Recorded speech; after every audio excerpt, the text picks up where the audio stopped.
Welcome back to Dum-Dums and Dragons, where improvisers who've never role-played before journey into the world of Dungeons and Dragons. I am the Grand Wizard Bukaki, your host. Our heroes have battled their way through hell, made Moonhammer its queen, and just brought Quinny back from the dead as a Frankenstein monster. But will Butthole's magic really keep Quinny alive in a stitched-together body?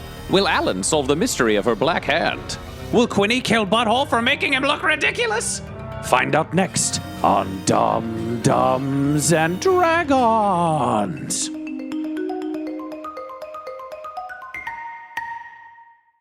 So, Quinny, you're sitting up in your new body. How does it feel? It's a pretty great body, huh? No, it's not great. DM Tom.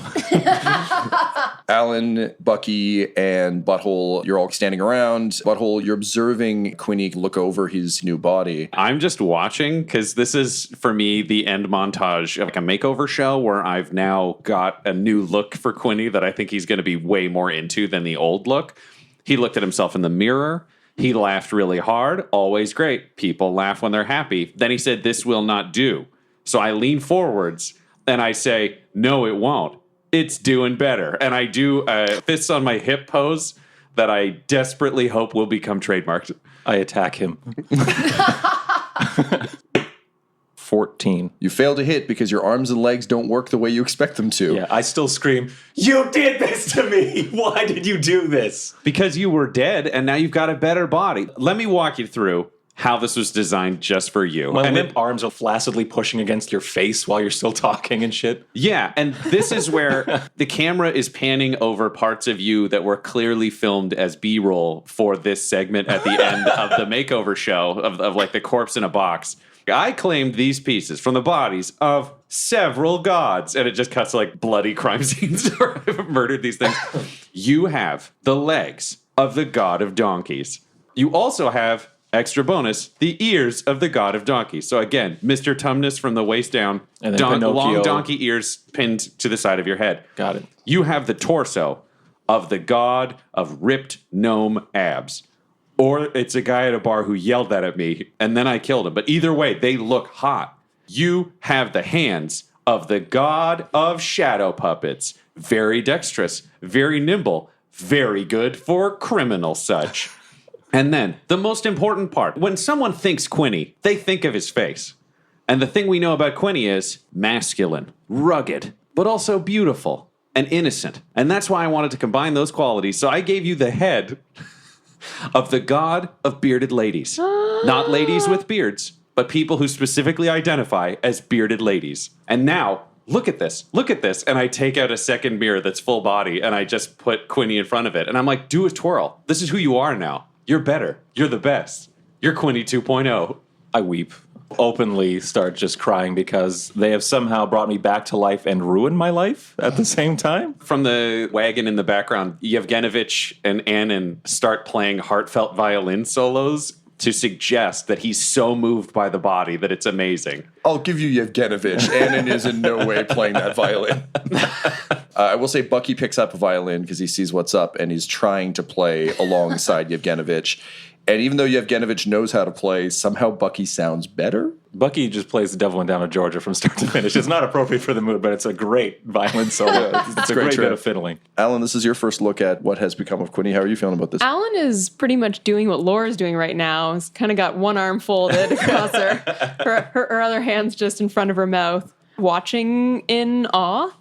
I knew this was going to be horrific, so I just kind of walk over to Quinny and just hesitantly pat him on the head. I guess coming out of hell, it's been a while since I felt any kind of tender or comforting touch, so that's pretty nice. It's better than death, right, dude? I was pretty cool in hell. Did you see me jump off of those stilts and murder that circus queen? I had kind of a cool thing going for me. You could always die again if you really wanted to. I think that's the plan. No, please don't, though. I put a Please hand don't. on the back of both of their necks and lean in to their private conversation. Hey guys, we telling secrets? I like secrets. My secret was, Quinny, I missed you. And Alan, you're my friend. Those are your secrets? Yep. So Annan comes over and breaks up this thing. And first of all, she takes a look at you, Butthole. And, wait, Wait. No. Where's the Forsaken armor? What happened? Listen, we're going to do a redemption story. This is going to be great. It's going to get people back into religion. Everybody loves when somebody turns violent to turn in really nice. That's always a turn people enjoy. I mean, do you remember that famed fighter, John Cena? I do. Yeah, people love him. I'm going to be the next John Cena. Great. I'm really bummed that he and his half-orc wife, Nikki Bella, aren't doing so well right now. It's a real bummer. Yeah, well, do you know what? I don't think we should make that about us. Annan's a big fan of the Faerun Wrestling Federation. Yeah, that exists. But she kind of looks you over and she's like, okay, I think we can work with this. And then she starts thinking about like all the alternate costumes she can sell as like DLC. And she's like, okay, yeah, this is working. This is Nice. is good. Give me some time and I'll come up with the title for my next book. It'll come to me at the right moment. Good. You know, there's starting to be book clubs popping up all over the place for your book. Oh, I didn't realize people actually read them. I thought they just bought them to look at the cover. Honestly, me too. But apparently someone's a pretty good writer. And she kind of like dusts her shoulders off. I know. It's me. Sure. Anyway, this is for you. She thrusts out an envelope that was clearly extracted from a bottle. From a bottle, eh? I know this from looking at it. And I unroll the envelope and I open it up and read what's inside. As soon as you open it, there's like a blast of glitter. And in piratey script, it's like, Yar, you're invited to the wedding of a certain pirate to another certain pirate. We're talking, of course, about Slutty Dave and Stinky Pete, who request your beloved presence to walk them both down the aisle at the wedding. So you can bring Quinny and Alan. All right. Well, I'm bringing you two, and it looks like I've got a +1. And I turn around, and Goblin Jr.'s got his paws up in the air, so on his hind legs. He goes, Snarf! You're right, buddy. Guys, we're going to a wedding. Excellent. Bucky's very excited for you, but is kind of let down that he's not going to that wedding. Aw. Bucky would have loved that so much. Bucky's eyes lit up as you're like, I've got a +1, and you turn around and you've got your finger out dramatically, and it passes over him and settles on the wolf. No, that makes sense. The band's back together. Yeah, this is what I wanted. Smash cut to the SS McSquiggly. So, having reunited the Dum-Dums, you mount up the Death Wagon, and of course Bucky, Anna, and Yevgenovich, and your newly returned pal Quinny of a sort. And together you meet up at a set point that, Alan, you arranged with Bryn. It's one of the rare times where the ship is actually docked, so you can get the Death Wagon on board.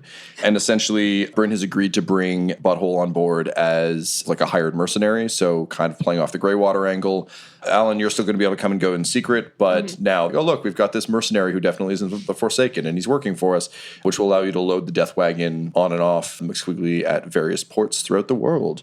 Alan, you sneak aboard your normal way by turning into a bat and flying up. Oh, absolutely. However, Quinny and Butthole, when you board the ship, you're greeted by your old pal Ranger, who hasn't seen either of you in quite some time. Oh, no. Oh, you. And you. You two suck. Nipples! And I hug him. It's great to see you here. Again, you're still very small and ugly. And you, powerful with a dog. Okay. Well, this is Yevgenovich. He's a Svart. Hey, it's me, Crazy Yevgenovich. He's like a little blue guy. What's this guy's thing? I'm little and blue and I don't like pants. He's naked a lot. Alan, I'm very concerned about your friends.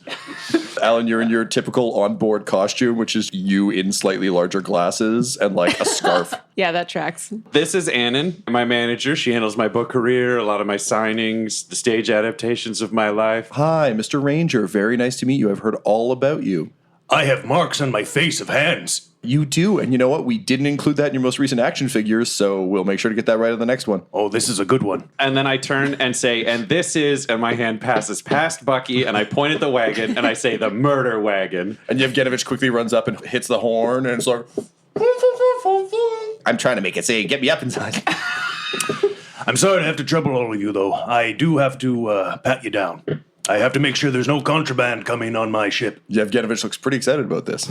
All right, so we line up. Everybody's there. So I line up at the end of the line. I'm not lining up. You're not patting me down. Of course not. I would never do Thank that. you. Yeah, guy, do you want to roll me some dice? All right, here goes. Okay. 5. You pat down Annan first, and you find several concealed guns and knives, but because she's wearing a suit, and you're not used to suits. You just think that's what a suit feels like.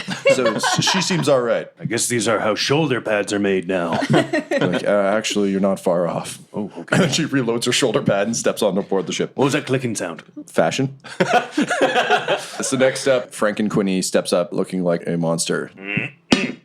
Another 5. What had you dressed Frank and Quinny in, Ryan? Frank and Quinny is nude. Donkeys don't need pants. Wait, Yeah. they're both nude? Just Quinny. Just Quinny. Just completely Does he have naked. donkey genitals? Of course. He's a donkey from the waist down. Why did we have to discuss this? I just She just learned about sex. She's curious now. It's a I learned male so much donkey. about sex. Right. Ranger, you start to pat down Quinny, and he's made of a bunch of weird stitched together body parts right now.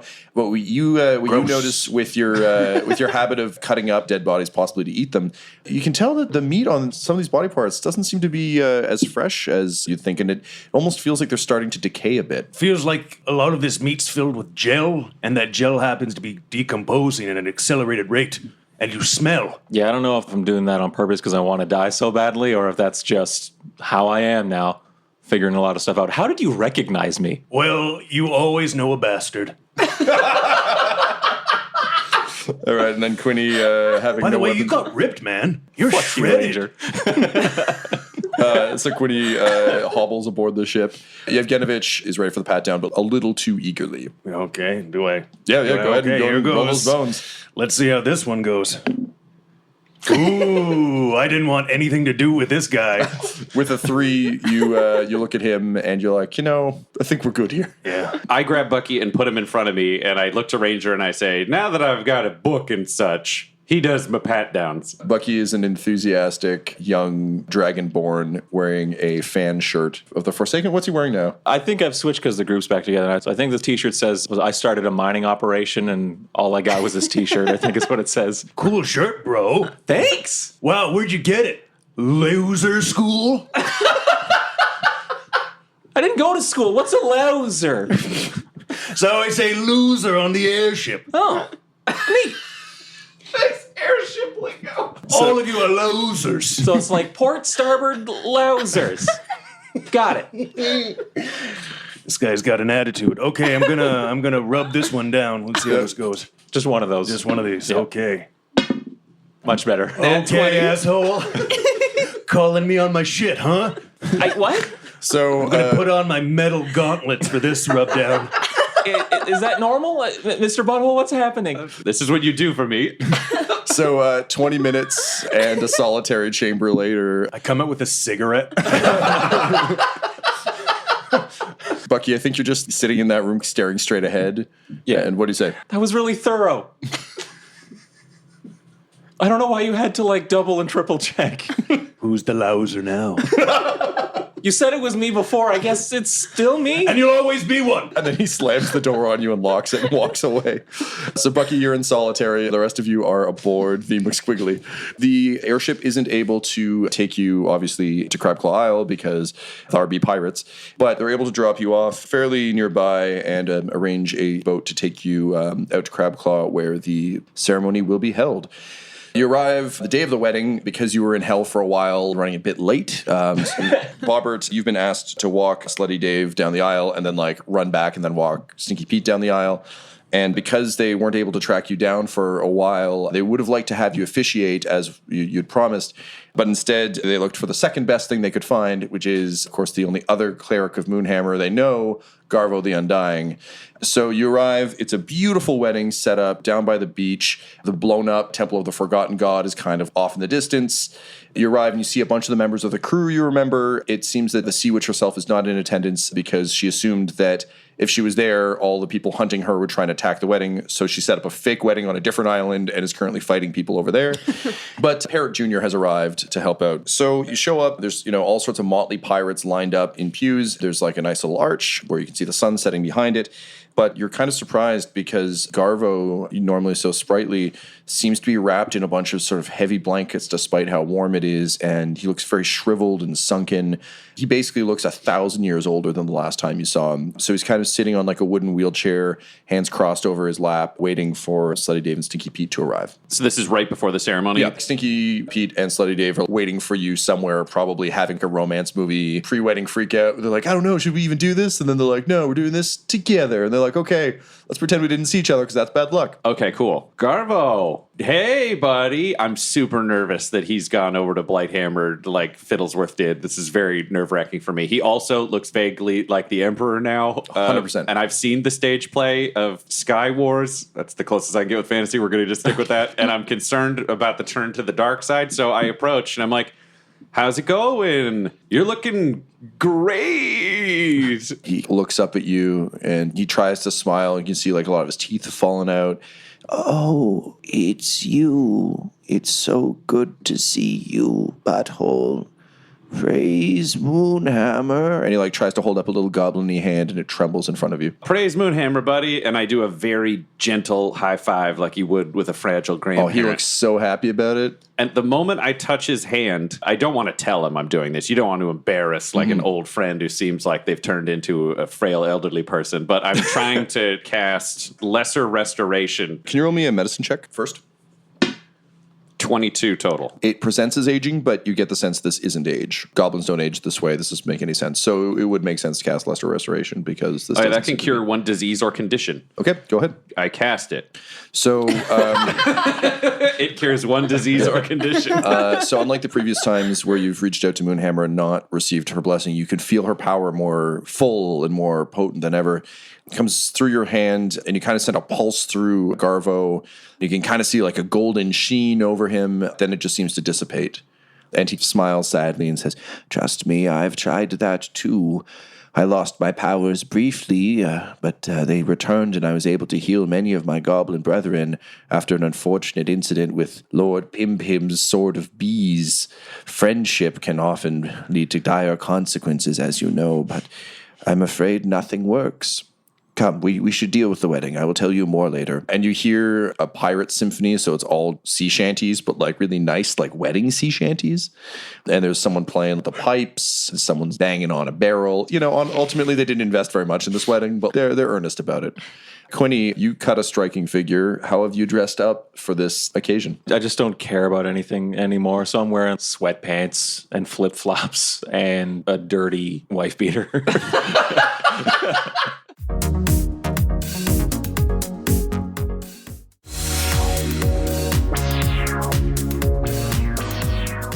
Okay, great. I walk up to Quinny. I'm like, I get that you're not happy about this, but we kind of literally went through hell to bring you back. I'm just saying. Oh, did you choose to go to hell? Yeah. That must have been nice. You liked hell a little while ago, and now I'm sorry. I'm getting snippy with you. I just feel terrible. I feel like shit. And, what do you mean? Alan, can you roll me a perception check, please? Yeah. 14. He looks terrible, not just in the standard way that this body would look. You've had some experience with occult things, and whatever enchantments should be holding don't seem to be doing a very good job. You can see room between the stitches. He's becoming more and more like a marionette, and the flesh looks very pallid and sickly. I don't think this is supposed to be happening, Quinny. I agree. Maybe more than you do, but Butthole? no, I don't want his help. No. Look, he did this. He needs to see what's happening. So, Butthole, you come back down the aisle to meet them. Hey, guys. I found out they were short on Flower Girls, but don't worry. I felt really bad for Bucky after he went through that 25-minute interrogation. So I brought him down here, and he's walking Goblin Jr. before Goblin Jr. and Ranger are the Flower Girls. Okay. Great. Hey, buddy, Can you what do you think of my cool outfit for the wedding? Don't I look great? I think it's a bold choice because you either dress up like everybody else or you do your own thing. And Quinny beforehand always tried to blend in. I like now that you're just like being yourself. Quinny just looks at Alan. Look past the clothing. I think there's something wrong. Ugh, my handiwork's so good, though. No, look closer. Butthole, can you roll me a perception check with advantage, please? 23 total. You spent a lot of time working on this body with Yevgenovich, and Alan's right. It almost looks like not melting per se, but like, yeah, it looks like he's almost starting to putrefy. Like, this isn't what you'd been assured it would be like. I take Quinny's arm and I hold it out. I'm looking and I'm like, Quinny, did you bathe in this? You're not supposed to bathe in it. In my body? Yeah, don't do that. I look at Alan again. This is what I'm dealing with right now. I think this goes beyond bathing. Like, I think he's literally falling apart. You look Can I like get a my old zombie. body back? I want my old body back. Listen, we all want a lot of things. I wanted for you to not die. I'm just kind of looking away. Alan wanted to meet her dad, and she seems to have achieved her goals. Ranger just wanted to protect a temple, and look how that paid off for him. I run a tight ship. That's what he does now. And I'm a flower girl. I want my body back. I can't do anything like this. I feel so weak. I'm tired all the time. I can't even make my body work the way I want it to. Dun, dun, dun, dun, dun, dun. The wedding theme starts, and Butthole, you realize that everyone's looking at the four of you talking as one of the grooms walking down the aisle. My eyes fill with tears because my feelings are so hurt, and I shove Quinny and Alan into one of the aisles, and I dash over to bring Slutty Pete down. Slutty Dave. Well, let's be honest. They're both a little slutty now. That's fair. That's fair. You go and get them, and you realize for time's sake that you'll just walk both of them down at the same time. This being a pirate wedding, most customs are kind of made up on the spot anyway, so everyone seems to agree. They both look great. They're wearing exactly what they normally wear, including their wicked cool hats that you made them. Nice. But they've also dressed up a little bit. They've had their like pirate garb pressed. Dave looks as slutty as ever. Pete's as stinky as ever, and it's great. Ranger, you and Goblin Jr., led by Bucky, are going to walk down the aisle. Is there anything you want to say or do as you carry your flowers? I would like to spread as many lovely smelling petals all over the place because it reeks in here like dead body. It is absolutely atrocious. It's like I'm inside of a butt, and that butt is constantly farting and puking. So you're like really like overhand throwing those This, handfuls of I'm petals. just tossing it like a football. Right, cool. Great. You get a flower. You get a flower. It's an Oprah reference. All right. Yes, that classic traveling show character. Can you roll me a d20, please? 14. All right. You're normally used to, throwing deadly weapons. Aye. But in this case, the deadly weapon is the air itself. So you attack it with the same gusto you would normally. And yeah, you succeed in making the place smell gently better. Do you like that? Is that good? Snarf, snarf. Oh, Goblin Jr. yeah. seems to really like it. He's got a very sensitive nose. This has been hell for him. Bucky will cast prestidigitation to just put a pleasant fragrance throughout the air as well. Going to roll on the chaos magic table for that. So Yeah, cool. So that is 75. Oh, good. in all the stories you've heard about Butthole, like you've heard how he's used prestidigitation to great effect. You've heard Alan use prestidigitation to great effect. Mm-hmm. Quinny can't use magic, but like if he could, he'd probably use it to great effect. So you've been waiting for like a proper chance to use this in front of a big crowd. And based on your previous adventure, you're feeling a lot more confident in your abilities.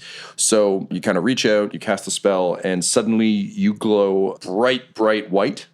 As bright as staring directly into a welding torch, and any creature within 5 feet of you is blinded until the end of its next turn. So suddenly everyone Goblin Jr., Ranger, yeah. Grandma and Grandpa, a couple uncles from out of town, and some plus ones are all just blind.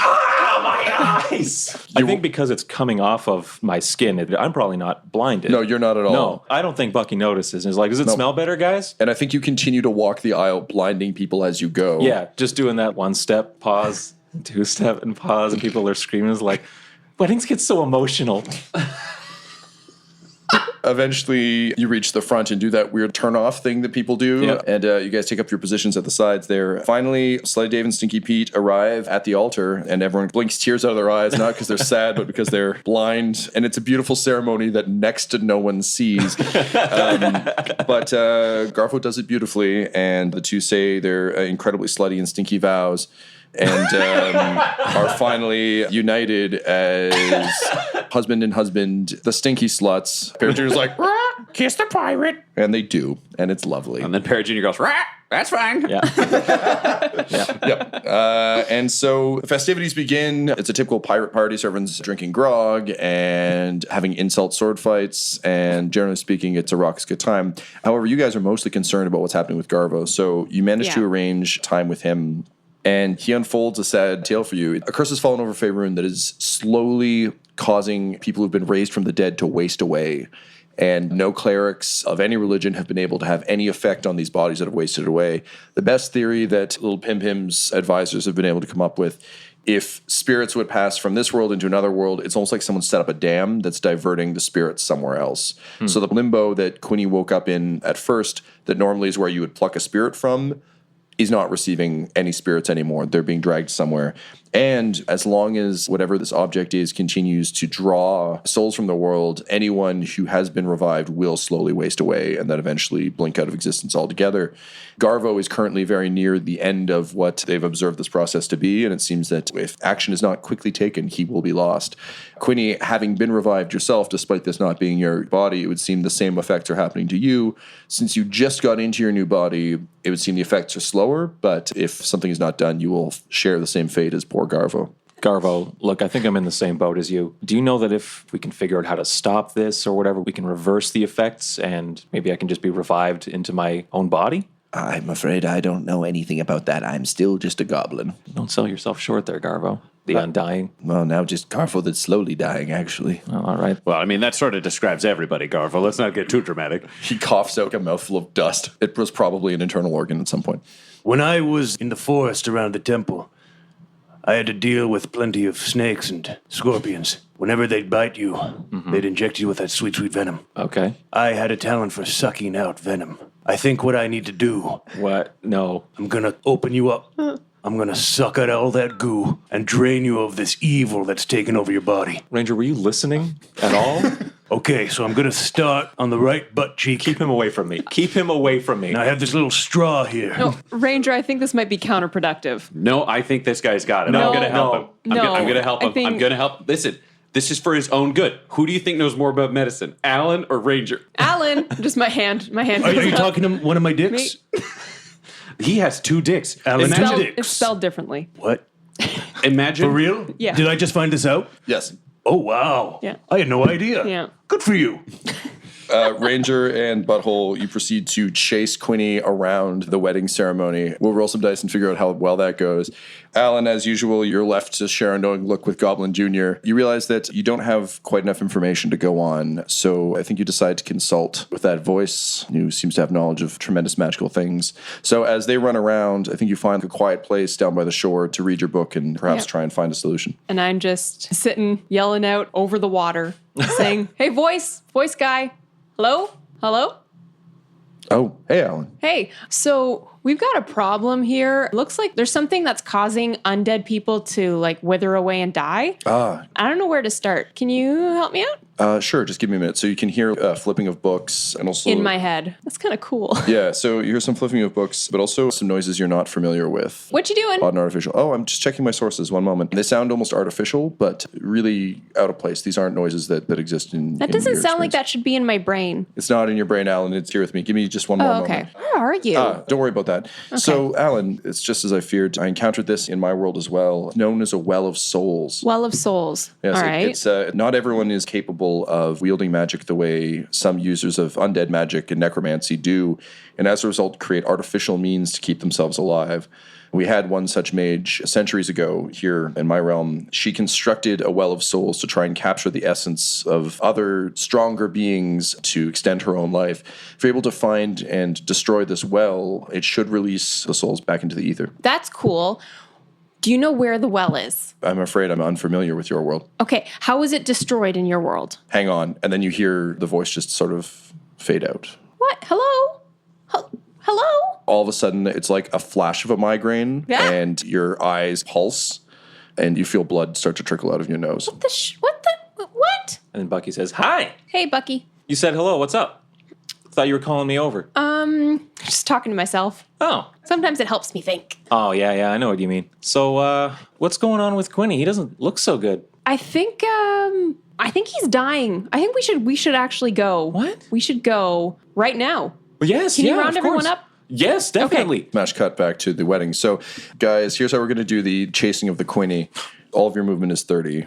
Yeah, I don't know if that changes in my new body. And that was 30 with my boots of striding. It's 25 as a halfling. Yeah, so you're uncoordinated. I'm going to give you 20. Okay. Bobbert and Ranger, you each have 30. Oh, yeah. So here's the way this is going to work. You're going to run around the wedding and encounter obstacles. I'll get you to roll some dice. I'll tell you what happens with those obstacles. And I'll tally up how much speed all of you have by the end of the race. And if Quinny manages to outpace you, then that'll happen. Otherwise, Quinny, you're in a party with a dance floor, so you take off sprinting. As is always the way in a foot chase, no one's expecting someone to come sprinting through. So I'm going to give you an advantage on this. Can you please roll me advantage on D20 and add your dexterity, please? Okay, that first one's a natural 1. And that was another natural one. And So- halflings are lucky and get to reroll ones, but I'm not a halfling anymore.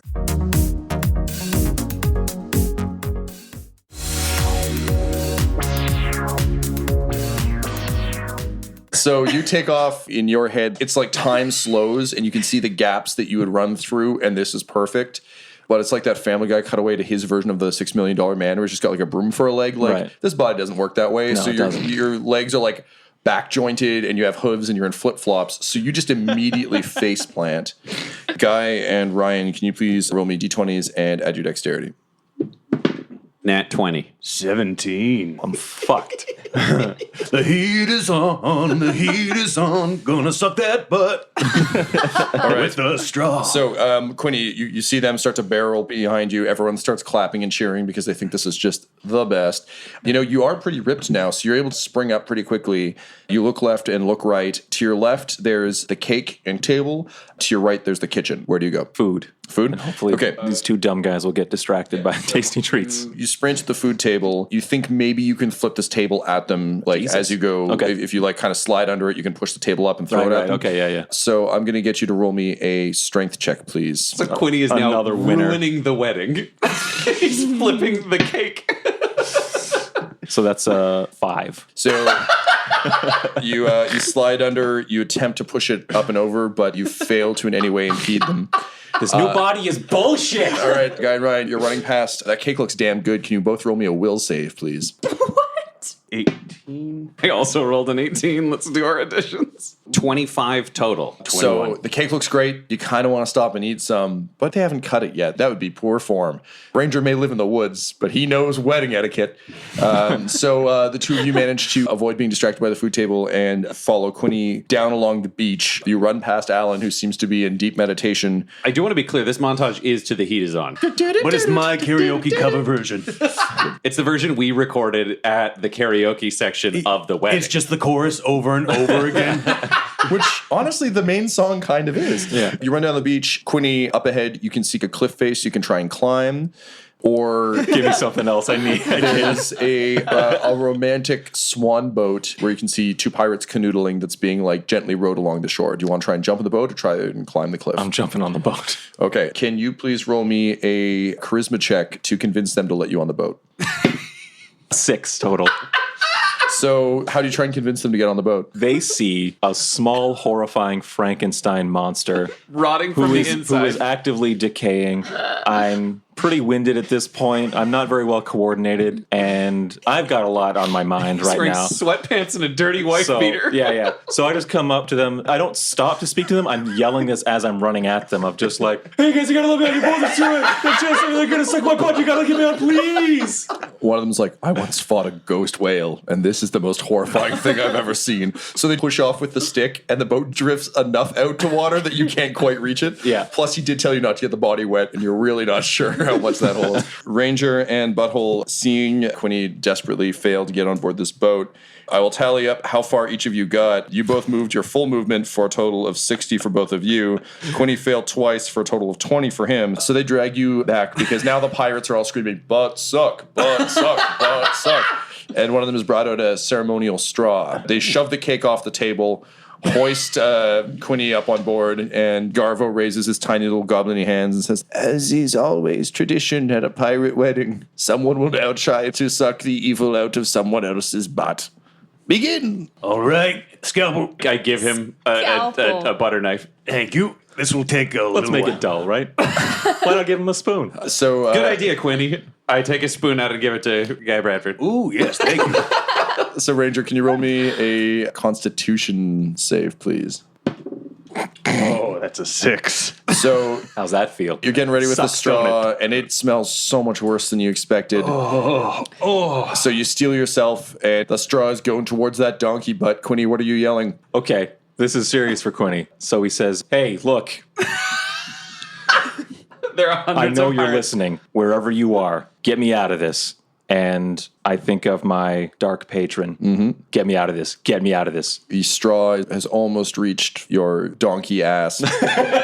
All of a sudden, it's like the Nightcrawler effect. There's a puff of smoke, and Did he just fart? Ranger, to your surprise and delight, the straw sinks into the table, and you don't taste horrible, rotted, undead flesh.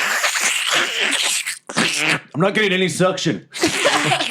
And I turn to the crowd and I just yell, "The table is clean!" And the crowd goes, yay! And the heat is on, kicks up again, and the party commences. Yeah, we parade around the room, shaking the table over our heads victoriously. The couple are doing a slow dance. It's their wedding dance. Yeah. The heat is on. There's a slow, Slowly rocking. yeah. There's like a slow version of it. Whoa, whoa, whoa.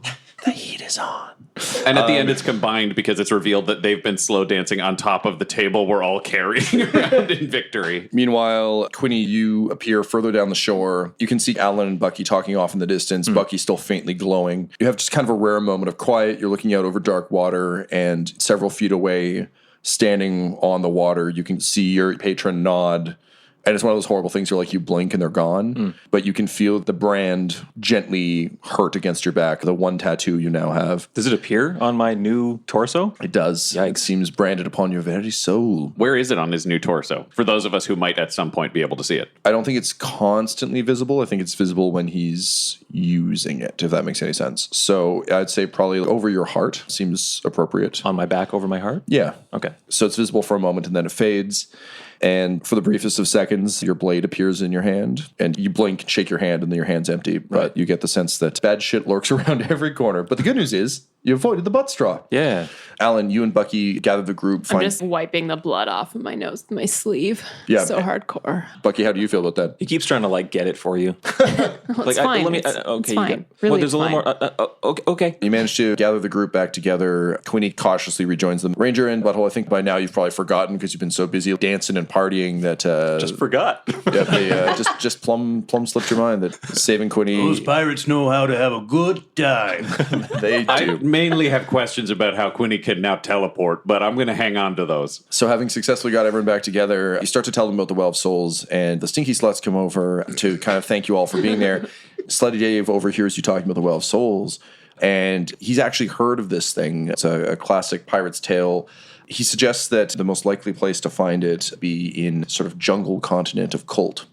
He explains that it's a fun but dangerous place full of a number of zombies wandering the jungle after a failed necromantic coup years ago, but also large reptiles that he can't really describe. So anyway, he suggests that that's the best place to find it.